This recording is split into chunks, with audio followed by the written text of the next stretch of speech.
Tere, olen Eve Reisalu ja tutvustan sellist toredat lehekülge, millel saab teha näiteks lõpuaktuse kutseid või selliseid infovoldikuid või siis näiteks kooli alguse puhul infovoldikuid. Ja selle lehekülje nimi on siis creativecenter.brother. Ja kui te selle lehekülje avate, siis siin paremal pool for work on siis meid huvitav osakond. Siin on siis võimalik valida 3 valiku vahel. On siis visiitkaardid, brošüürid ja posterid. Meid huvitavadki siis see keskmine osa, millega me saame teha selliseid infovoldikuid. Siin on veel kõrvale sellised toredad teemadega lehed.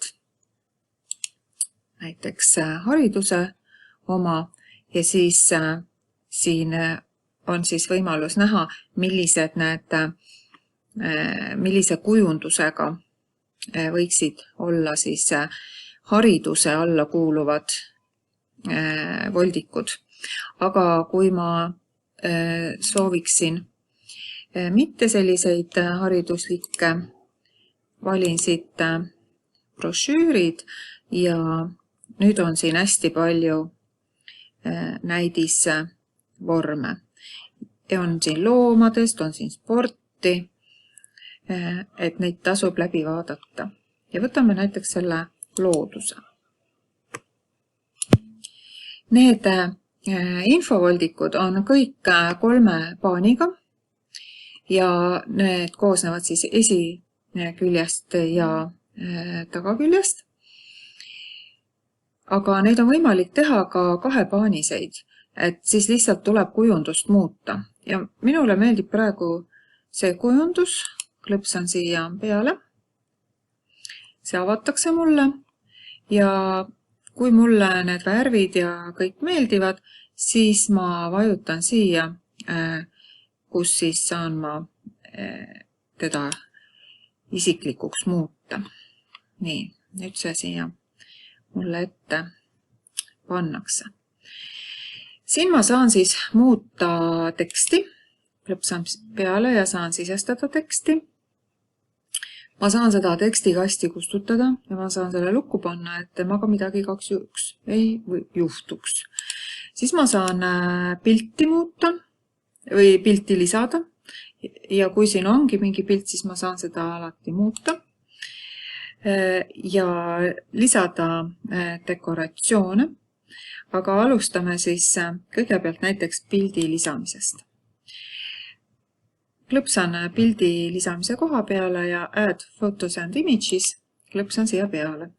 Nüüd ma saan valida pilti nende fotogaleeriist ja browse peale, siis ma saan enda arvutist otsida sobiliku pildi.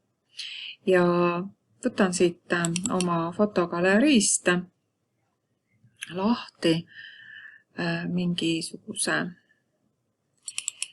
pildi, klõpsan selle peal, lisan ta siia ja nüüd on siis pilt mul siin ja siis ma saan seda siit eemaldada ja ma saan ka üles laadida. Ja mina tahan seda nüüd üles laadida. Nii. Ja siia vasakule ta ilmus, ma lohistan ta nüüd siia kasti sisse ja tuligi see foto mulle siia.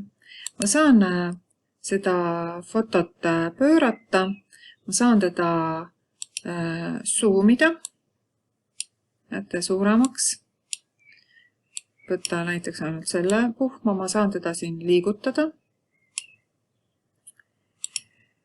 Nii, paneme ta selliseks väikseks tagasi. Siis ma saan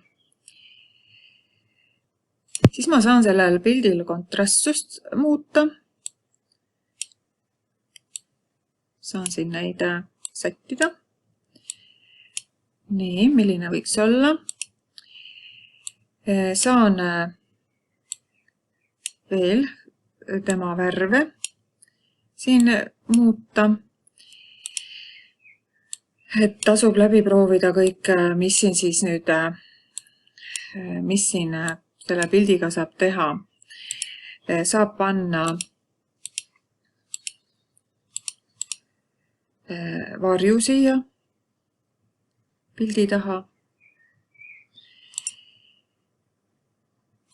ära võtta, näete nüüd kadus see vari ära siit, aga ta teeb selliseks mõnusaks ruumiliseks, kui on siin selline vari. Pöörata, vastassuunda muuta teda, pean selle tegema aktiivseks ja siis ma saan teda muuta. Nii et siin selle pildiga saab siis teda siin veel toimetada. Kui siin nüüd tahta veel kirjutame siia näiteks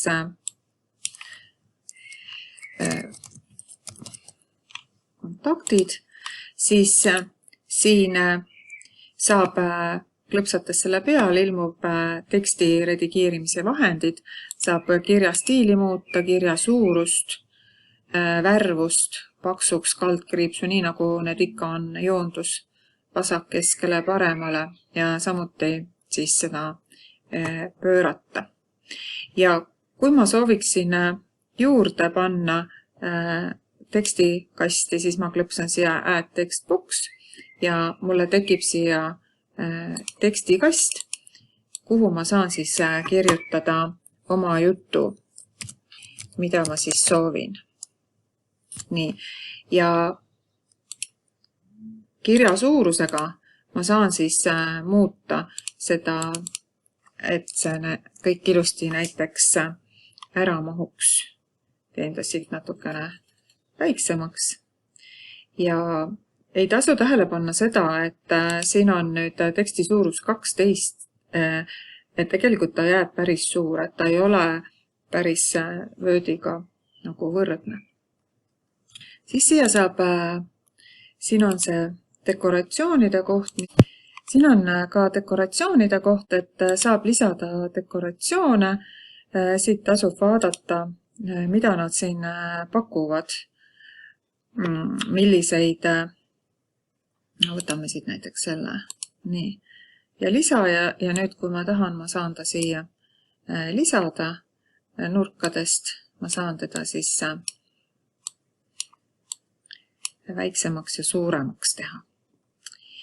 Ja kui ma tahan, et see jääks siia peale, pildi peale, siis siin kõrval on too ette ja too taha. Nii, panen korraks selle pildi taha, nüüd ta kadus üldse ära, toon uuesti ette tagasi ja näete nüüd see pilt jäi siia ette. Nii et ma pidin kõigepealt selle siis viima taha, tooma ette ja see on siis esikülg ja siin back on siis nüüd tagakülg ja siin tagaküljel samamoodi ma saan lisada oma pilte. Ma saan lisada teksti, ma saan lisada oma tekstiboksi, ma saan seda ka ära kustutada ja ka neid kaunistusi, näete, ma saan siit ära mujale viia või siis üldse ära kustutada. Nii et need elemendid on siin kõik eemaldatavad. See valmis, siis siin on eelvaade. Ma saan vaadata eelvaates, milline ta on siis esikülg. Siin ma saan teda printida ja ma saan teda salvestada, et ma teine kord teda siis edasi teen. Praegu ma nägin siis ühte külge ja preview alt näen siis ka teist külge, milline ta välja näeb.